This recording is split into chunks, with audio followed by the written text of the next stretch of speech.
Hello, unstoppable writers. I am so glad that you are here. Have you ever felt overcome with doubt? Do you ever wake up in the middle of the night or perhaps when you're going to sleep and your mind is spinning and you think, should I write? Am I a writer? What if I don't have enough skill? What if I never get published? All those doubts, those insecurities. Perhaps some of you are even wondering, do I have the right to call myself a writer? Well, that's what we're going to talk about today, is how to overcome those fears, those doubts, those insecurities, and the challenges when you are called to be a writer. I remember when I was in school, my English teacher brought in this book. It was this really thick book. It was critically acclaimed. I don't remember the name of it anymore, but she read us the intro to that book. And in the introduction, the writer said that that book had been rejected over 500 times. And once they had decided they wanted to write and they began the process, they actually had family members try to get a professional writer to look at their work and then talk them out of writing, because the professional writer who looked at their work said, oh, you don't have what it takes, you're not good enough. But instead of listening to that critic, that the writer decided, you know what, I am a writer. He kept writing, he kept submitting that book proposal and then reworking it and redoing it, and it did get published. And that is such a great lesson for us. So today we're going to talk about when you have those fears, those insecurities. And as many of you know, I am a Christian, so I'm actually going to be weaving into this the story of Moses. I have been thinking about Moses and the burning bush for a long time and have just found some really interesting parallels when it comes to writing and our calling to be writers. So the first step for you, if you are deciding if you're a writer or you have that insecurity, can I really call myself a writer, is I want you to pay attention to the signs. And specifically, if you have that burning desire to write, that's a sign that you're a writer, that you are called to write. And then secondly, if you have caught what I call the writing madness, when you think about your life, if your life would be worse without writing, if when you're not writing you start feeling that frustration, the ideas are all bottled up inside, then you've caught the writing madness. You know that your life is better when you're writing. So that's another sign to pay attention to. And then finally, to trust that those desires, that calling, that is a gift from God, or if you're not a Christian, from the universe, saying that yes, you were meant to write. So often we ignore those things. We think, oh, well, just the desire, that's not enough proof. Or just the fact that my life is better when I write, that's not enough proof. And what we're doing is we're putting up a wall and not accepting the gift that we've been given. And so it's so important to pay attention to that. And then finally, believing that you are prepared to write. You may not have all the skills, you may not have all the knowledge, but you can choose to have the attributes to be the kind of person who can gain those things. And that's a big part of why I named this group Unstoppable Writers, because when we decide to become unstoppable, we are. And regardless of the challenges that come up or the frustrations or the insecurity, we can push through and keep writing. I wish I could tell you that the insecurity and the doubt disappears the longer you write. And although you do become more confident and you do gain the experience and the proof that you can have success, there is still that doubt. There is still those insecurities. Every person has them. Even the most successful writer that you see with tons of published books, they have days where they feel insecure. They have days where they are filled with doubt. And so do not take your doubt and your insecurity as a measure of whether you are called to be a writer, because they're not accurate. So the first thing is pay attention to the signs. The second thing to do is to believe and trust. And this comes down to believing that your burning desire is a gift, and then knowing what's needed. So often we think about, okay, I want to write, I enjoy writing, and we aren't sure that it's really meaningful or that it can make a difference. And this is where the trusting and believing comes from, that you can make a difference. You can change a life through your words. And regardless of whether you're writing nonfiction or fiction, there are people who need to hear your words, who need to hear your story. And so trusting that your gift, and as you express that gift, that there is an audience for it, that there is a purpose for it.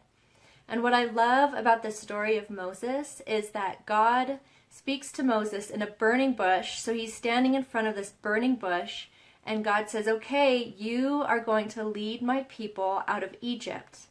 And the first thing Moses says is not, wow, that's exciting, I get to do this, and wow, you're going to help me, and I can't wait to see how you do this. The very first thing that Moses responds with is, I don't feel worthy, I don't feel ready, I can't do it by myself. He responds with all these excuses. And so often that's how we respond when we feel that call, that burning desire, or you might want to call it that burning bush inside telling us to write. The very first response we often have is we look at where we are, we look at what we think we have, and we don't feel adequate. We are filled with doubt. And so I love in the story of Moses how God just keeps calling him. He says, no, I've prepared you. Trust me for the words. Trust me for the help. Okay, since you're so full of doubt, I'll even bring along Aaron to help you.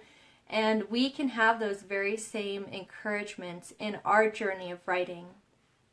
So often we see the lack that we have, but there is already preparation for you being a writer. The fact that you're a human and you've lived and you've felt emotions, all of that can be woven into your writing. So again, the first thing to do is pay attention to those signs, those burning bushes, that burning desire, and then it's believing and trusting that there is a purpose for your writing and that you are being called to use your gift. And then the third thing, the third step to do to overcome your insecurity and your doubt when you're called to be a writer is just to start moving. The first thing when I'm moving forward is declaring that you're a writer. I read some of the comments in our group this week, and I know there's many of you who are struggling to even say those words. It's so much easier to say, I like writing, or writing's my hobby, but you're really doing yourself a disservice, because it does not matter how accomplished you are, how much you have published. When you declare, I am a writer, you're taking a stand. I think about the novels that we love and the heroes that we love in those books. We wouldn't want to read a book where half the book is just the hero deciding whether or not they want to participate in the conflict or the fight. That would be extremely boring and just wasted page space. We want to be involved with the hero who's saying, this is where I'm going, this is what I'm going to do. And so I really think of it, you are in a story, your life, and you get to decide what kind of character you're going to be.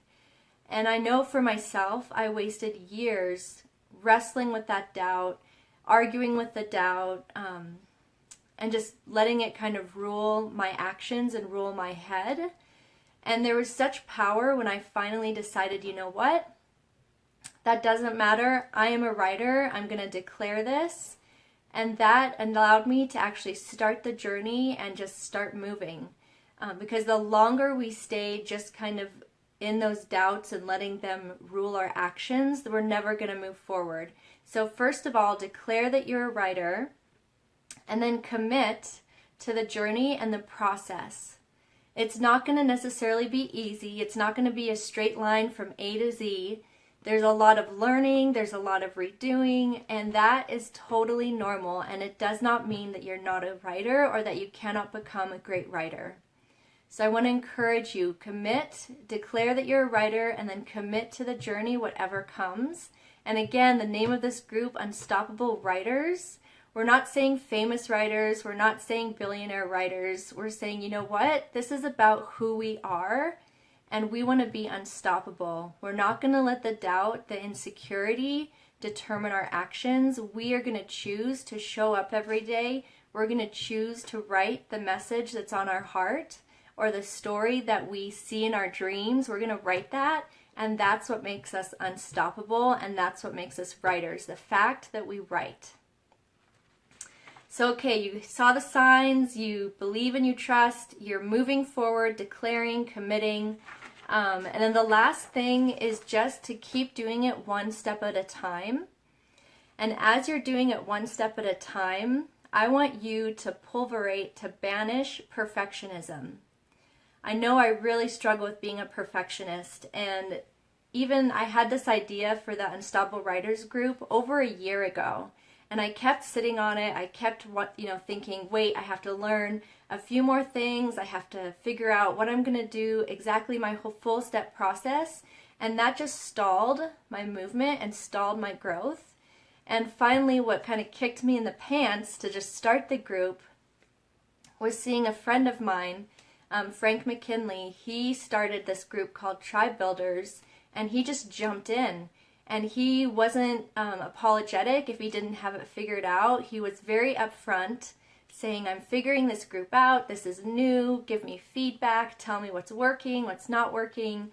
And seeing him go through that journey gave me the courage that I don't have to have everything figured out. It doesn't have to be perfect. I can just jump in and do what's on my heart to do.